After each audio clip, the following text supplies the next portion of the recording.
Franck Ferrand raconte sur Radio Classique.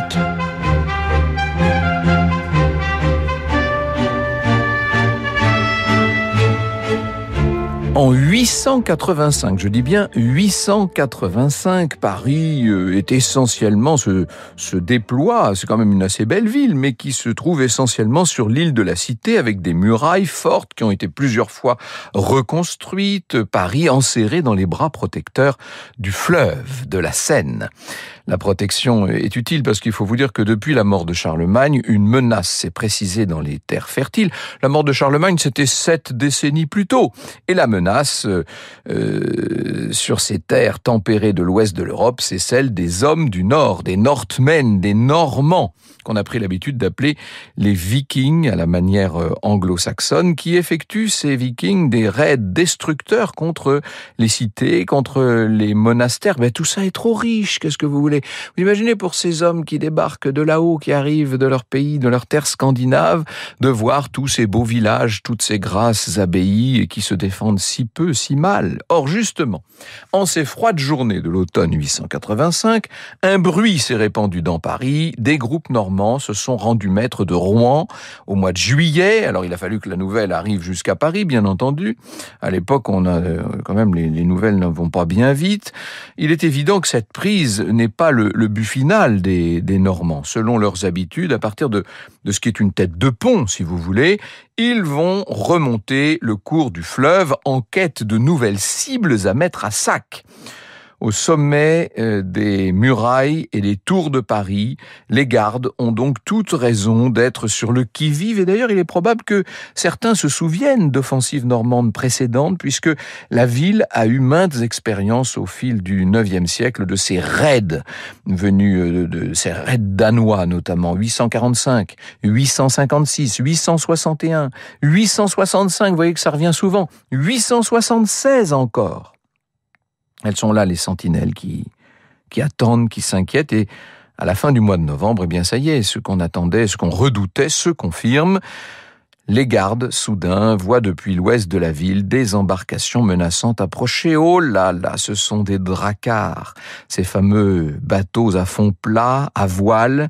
Ils ont des rames aussi, des navires très adaptés à la navigation fluviale, puisqu'ils ont très peu de tirants d'eau, avec leur terrible figure de proue, tellement impressionnante, vous savez. Alors au début, on se dit, oh, il y en a pas mal, oui, il y en a des dizaines, non, des cinquantaines, non, il y en a des centaines. Et parmi les témoins de cette éruption, un religieux de l'abbaye de Saint-Germain-des-Prés qui s'appelle Abon et qui va nous servir un peu de témoin. On peut imaginer le regard terrifié d'Abon découvrant ce qui est en train de se passer.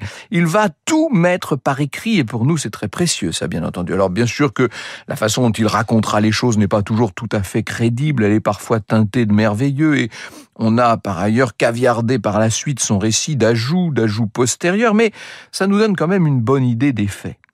Il assure, Abon, en exagérant sans doute, qu'il y a quelques 700 bateaux ainsi que des barques qui viennent se masser là face à Paris. Il écrit « Le gouffre profond de la Seine en était tellement rempli que ses ondes disparaissaient sous ses bâtiments dans un espace d'un peu plus de 2 lieues. » Ça fait 8 de nos kilomètres. On cherchait avec étonnement dans quel antre se cachait le fleuve. Il ne paraissait plus. Le sapin, le chêne, l'orme et l'aune humide couvrait entièrement sa surface. On voit même plus l'eau de la Seine, vous imaginez. Et à bord de ces embarcations à touche-touche, des hommes prêts à en découdre avec leurs armes conçues pour briser les os et trancher les jugulaires. C'est pas très facile de savoir combien ils sont, ces Vikings. Abon avance l'estimation de 40 000. Là encore, ça paraît peut-être un peu beaucoup. Quoi qu'il en soit, ce qui se dessine, c'est plus qu'angoissant pour les Parisiens qui sont là, derrière leurs murs. 2 figures vont devoir prendre en main la situation. L'évêque, d'abord, vous savez l'importance des évêques encore dans ce 9e siècle, l'évêque Gozlin, en l'occurrence, et puis le jeune comte de Paris, le comte Eudes, qui appartient à la grande famille des Robertiens. Il faut vous dire que son père a été tué au combat autrefois face à des Vikings. Cette famille-là, on la retrouvera bientôt dans l'histoire de France, puisqu'elle donnera naissance à la dynastie capétienne. Mais ce n'est pas encore le moment de parler de ça. Bref, Ces deux hommes, Gozlin et Eudes, sont maintenant face au péril et ils vont avoir à prendre des décisions très difficiles. Franck Ferrand sur Radio Classique. Alors très vite, des centaines de bateaux normands sont réduits à stagner sur les eaux grisâtres. Il ne semble pas que Paris soit le but final. La cité est quand même un gros problème. Vous avez bien compris que les défenses sont très solides à Paris. Ce serait pas très facile de forcer le passage des ponts qui permettraient d'aller de l'île de la Cité aux berges nord et sud du fleuve. Et pour le chef normand, le plus judicieux, c'est de négocier avec Gozlin et Eudes. Comment s'appelle-t-il ce chef normand ? Il s'appelle Siegfried. Alors quand je dis qu'il faudrait négocier, c'est peut-être pas tout à fait le bon mot, puisque lorsqu'il arrive devant le prélat parisien, voilà ce que dit Siegfried. « Gozlin, prends pitié de toi-même et de ton troupeau. Si tu ne veux périr, prête une oreille favorable à nos paroles. Permets que nous puissions seulement traverser cette cité. Nous ne toucherons nullement à ta ville. Nous nous efforcerons de conserver à toi et à eux de tous vos biens. » Bon, Gozlin et Eudes analyse l'offre de Siegfried. Il y a là un dilemme, évidemment, parce que soit ils laissent passer la puissante armée viking, ils protègent momentanément leur ville, et bon, les choses peuvent se passer ainsi, mais à ce moment-là, ils auront failli à leur mission vis-à-vis de l'empereur. L'empereur qui est l'arrière-petit-fils de Charlemagne, qui est Charles le Gros, et qui a depuis peu réformé l'empire carolingien divisé. Il l'a reconstitué, il en a fait une entité politique unifiée. Et évidemment, il faudrait normalement, de la part de Gozlin et d'Eudes, porter secours aux terres de l'empereur Charles. Alors Gozlin réplique: « L'empereur nous a confié cette cité, non pour qu'elle causât la perte du royaume, mais pour qu'elle le sauvât et lui assurât une inaltérable tranquillité. » Ça, c'est ce qu'on appelle une réponse de brave. Une réponse qui abrège toute discussion, puisqu'à ce moment-là, Siegfried s'éloigne en proférant des menaces tout à fait claires, et dès lors, Gozlin et Eudes n'ont plus qu'une chose à faire, c'est se préparer au plus rude des combats. Vous écoutez Radio Classique. Alors le Normand Siegfried est du genre à mettre ses menaces à exécution. Vous savez, il va le prouver très vite d'ailleurs. Le lendemain de l'audience qu'il a eue avec l'évêque Gozlin et le comte Eudes, il envoie dès le petit matin ses hommes à l'attaque d'une grande tour qui défend le beau pont conduisant de la berge nord à l'île de la Cité. C'est Abon toujours qui raconte. Tous se jettent hors de leur navire, courent vers la tour, l'ébranlent violemment par leurs coups jusque dans ses fondements et font pleuvoir sur elle une grêle de traits. La ville retentit de cris, les citoyens se précipitent, les ponts tremblent sous leurs pas, tous volent et s'empressent de porter des secours à la tour. Ici brillent par leur valeur le comte Eudes, son frère Robert et le comte Ragener. Là se fait remarquer le vaillant abbé Hebe, le neveu de l'évêque. Beaucoup des nôtres voient alors leur dernier jour. Et c'est vrai que c'est une mêlée incroyable, combat impressionnant avec des Parisiens qui tiennent bon, et à la fin de la journée, cette tour tellement disputée qui a tant souffert n'est toujours pas tombée. Le lendemain ressemble un peu à la première des journées de lutte, et enfin, après des chocs très brutaux, les Normands acceptent l'idée qu'ils ne parviendront pas à prendre la robuste ville aussi simplement qu'ils l'avaient imaginé. Alors, ils vont changer d'approche et ils vont entamer un siège, un pénible siège, ce qui n'est pas pour eux une entreprise facile, parce qu'ils ont du mal à encercler complètement Paris, mais ils savent comment faire du mal à Paris. À partir de leur campement qui est établi sur la rive droite, dans la zone de la future église Saint-Germain-l'Auxerrois à peu près, ils s'en prennent comme des volées de sauterelles à toutes les régions alentours. Et ça va évidemment rendre le ravitaillement de Paris quasiment impossible, et les semaines passent. Et c'est l'hiver qui s'installe et les Vikings sont là, toujours aussi mobilisés et qui harcèlent les Parisiens. Ils vont fabriquer du matériel de combat. On dit qu'ils assemblent des béliers. Les défenseurs francs cherchent à détruire les béliers en question. Siegfried patiente en observant la ville qui petit à petit est en train de mourir à petit feu et qui se met à douter, bien entendu. On s'inquiète beaucoup chez les Parisiens. Et puis soudain, au cœur de la saison froide, on est à la fin du mois de janvier, le chef normand retente une offensive, alors cette fois tout à fait directe, puisqu'avec ses hommes, il se jette de nouveau avec violence sur les défenses parisiennes. Et encore une fois, il y a beaucoup de cran dans la réaction des Parisiens. Les coups de boutoir ennemis reçoivent la réponse qu'ils attendaient, qu'ils n'attendaient pas plutôt, une réponse vigoureuse. Les deux camps vont se menacer et se faire souffrir. Des combattants s'effondrent, les râles partout. Il faut imaginer, c'est horrible cette histoire, bien sûr. Et dans Paris, comme un pieux écho à ces violences, on entend partout résonner les prières. L'assaut des Vikings est très très cruel, très violent. Ça dure plusieurs jours. Et de nouveau, les Normands finissent par décider de se replier. Eudes et ses assiégés peuvent souffler un peu. Ils ont encore une fois résisté. Paris n'a pas plié. Alors, est-ce que ça va pouvoir durer ? Le doute est quand même permis, puisque la cité s'est beaucoup épuisée, les mauvaises nouvelles s'enchaînent. Une nuit de début février, une forte montée des eaux du fleuve détruit le pont qui assurait le passage vers la rive gauche. Et dans la foulée, ça va permettre aux Normands de brûler la fameuse tour qui gardait le pont. En mars, un renfort arrive enfin, mais il ne parvient pas à déloger les Normands. Et enfin, comme souvent lors des sièges, il y a une maladie qui se met à circuler entre les murs de Paris et qui fait tomber les gens comme des mouches. L'évêque Gozlin lui-même, qui a tant fait pour que la cité résiste, Gozlin finit par succomber probablement, en tout cas, à ce mal. On est là au mois d'avril. Heureusement, avant de mourir, l'évêque a réussi un joli coup diplomatique. Il était accompagné du comte Eudes.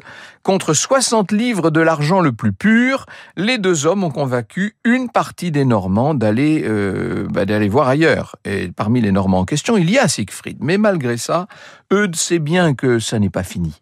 Des ennemis vont poursuivre le siège et Siegfried, c'est sans doute prévisible, une fois qu'il aura été pillé d'autres régions, va revenir. Alors, pendant tout le printemps, le comte de Paris décide de prendre un risque. Il va faire une sortie. Il s'échappe en dehors de sa ville pour essayer d'aller quérir directement le secours de l'empereur Charles. Il faut dire que l'empereur Charles, à cette époque, est très occupé en terre bavaroise. Pendant l'absence du comte Euble, c'est le neveu du défunt évêque Gozlin, c'est Eble, qui tient vaillamment la cité. Il ose même lui aussi mener quelques sorties contre l'ennemi. Seulement les Normands sont là, ils sont installés, il n'y a pas moyen de les déloger. Et lors d'un nouvel assaut, certains d'entre eux vont même parvenir à s'engouffrer momentanément dans Paris. Vous imaginez l'horreur de la population. Eble reprend encore une fois le contrôle, mais là la question se pose. Et si les secours du comte Eudes et de l'empereur Charles arrivaient trop tard ? Franck Ferrand sur Radio Classique. Le voilà. Alors la nouvelle se répand comme une traînée de poudre. On est maintenant en plein été et on aperçoit, ça y est, sur son beau cheval, la silhouette d'Eudes à la tête de troupe. Il est là sur la ligne d'horizon, sur la butte Montmartre. Abon, qui magnifie volontiers les faits et gestes du comte de Paris, vous l'aurez compris, qui en écrit en tout cas la geste. Abon nous dit: les ennemis, animés par le désir de lui fermer l'entrée de la tour, passent la Seine et couvrent les rives alentours. Mais Eudes, monté sur son coursier, s'ouvre un passage à travers les féroces Normands, franchit les portes qu'Eble lui tient ouvertes, rejoint ainsi les défenseurs du fort et, par ce noble fait d'armes, frappe d'étonnement tous les spectateurs. L'arrivée d'Eudes annonce d'autres renforts, seulement pour eux tout ne se passe pas aussi bien. Il y a un autre grand baron germanique qui est un combattant de premier ordre qui va perdre la vie à peu près au moment où il arrivait à Paris. Pour les Vikings maintenant, il s'agit de dénouer ce siège au plus vite tant que l'empereur est encore à distance, avant que l'empereur ne vienne littéralement les écraser. Alors ils vont lancer une énième attaque brutale et cette fois encore, ils vont provoquer des dégâts terribles. Ils avancent même assez pour mettre le feu à une tour stratégique, une autre, celle du nord, vous l'avez compris, est tombée depuis longtemps. Et on se dirait que, face à tout ça, les Parisiens vont céder. Non. Les Parisiens ne flanchent pas. Le brasier est circonscrit, ce que la chronique d'Abon attribue à un miracle. La victoire est encore pour les Francs, enfin, en tout cas pour le moment, parce qu'il est évident que chaque nouveau jour de siège éprouve un peu plus des défenseurs qui sont à bout, vous l'aurez compris. Enfin, Enfin, au début de l'automne, vous vous rendez compte, il a fallu attendre quasiment 1 an. Au début de l'automne, l'empereur est là. Il arrive avec toute sa grande armée qui s'installe en contrebas de la butte Montmartre, et si l'on en croit les apparences, 1 an donc après le début du siège, c'est une grande confrontation que l'héritier de Charlemagne va assumer avec ces Normands qui assiègent Paris depuis 1 an. Le sort de la cité se joue maintenant. Franck Ferrand sur Radio Classique. Alors l'empereur ne se lance pas dans une bataille à mort, non.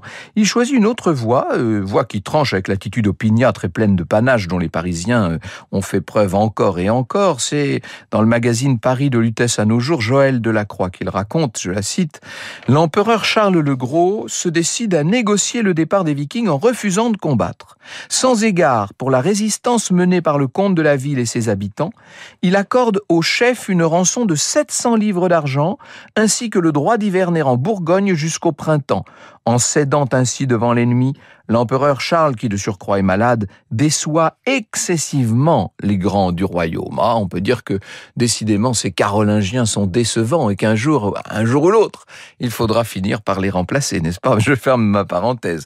Toujours est-il que les Vikings ne se le font pas dire 2 fois, ils mettent fin à ce terrible siège. Les autorités parisiennes, dit-on, leur auraient joué un dernier tour puisqu'elles s'opposent à ce qu'ils voguent par leurs bras du fleuve pour aller en amont. Donc, on a vu les Vikings à ce moment-là contraints de sortir les dracars du fleuve et de les transporter sur la berge, entreprise épuisante et sans doute humiliante sous les sarcasmes des Parisiens qui se sont mis au mur. Ça console peut-être un petit peu les Parisiens de voir ça. Les Vikings, eux, vont se dédommager sur la Bourgogne, et le pire, c'est qu'ils le font avec la bénédiction de l'empereur, vous l'aurez compris. Au début de l'année 887, les voilà de nouveau devant Paris, qui se montre encore menaçant, mais comme on les a payés, et puisqu'ils voient que la ville est encore prête à résister, ils vont finir par s'en aller, et après ça, les conventions de l'accord entre les parties ne seront pas totalement respectées, mais ce qui compte, c'est sans doute que le siège n'est pas repris. Vous savez ce qu'il en sera assez bientôt, puisqu'en 911, on donnera carrément aux Normands une région à eux tout seuls, qui deviendra la Normandie, bien sûr. Malgré tout, la manière dont l'affaire s'est conclue aggrave cette crise politique. L'empereur, vous l'avez compris, l'empereur Charles a perdu son aura dans cette histoire. Il faut ajouter une crise avec certains de ses alliés, son épouse, ainsi qu'une santé donc chancelante, puisque le pauvre homme va devoir en passer par une opération délicate en 887, une trépanation pour essayer de le libérer de graves douleurs. Une diète ne tarde pas à le pousser loin du pouvoir, et de toute façon, il n'y en a plus pour très longtemps. Et à ce moment-là, la Francie orientale va opter pour un autre souverain. Quant aux barons de la Francie occidentale, ils vont désigner un nom carolingien pour mener leur destinée. Et ce nom carolingien, vous le connaissez, puisque c'est Eudes, c'est le comte de Paris, qui s'est tant signalé devant Siegfried. Pierre Richer, qui connaît si bien les Carolingiens, nous le dit, le rêve de la restauration impériale a vécu, l'Empire réunifié territorialement une dernière fois se disloque. Pour la famille d'Eudes, c'est le début de cette grande aventure dont je vous parlais. Et ensuite, Eudes va être remplacé, c'est vrai, par un Carolingien, mais ça va pas durer longtemps, puisqu'un de ses héritiers s'appelle Hugues Capet, et que la dynastie qu'il instaurera durera alors, elle, des siècles et des siècles. Vous écoutez Radio Classique.